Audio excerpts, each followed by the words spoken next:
وينجي الله الذين اتقوا بمفازتهم لا يمسهم السوء ولا هم يحزنون. الله خالق كل شيء وهو على كل شيء وكيل. له مقاليد السماوات والأرض والذين كفروا بآيات الله أولئك هم الخاسرون. قل فغير الله تأمروني أعبد أيها الجاهلون.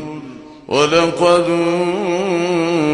أوحي إليك وإلى الذين من قبلك لئن أشركت ليحبطن عملك ولتكونن من الخاسرين.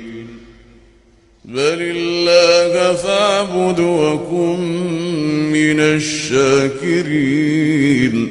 وما قدروا الله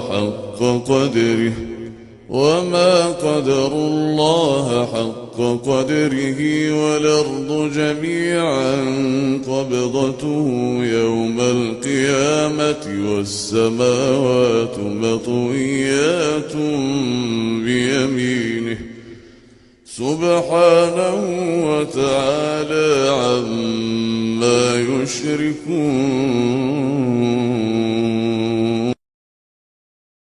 ونفخ في الصور فصعق من في السماوات ومن في الأرض إلا من شاء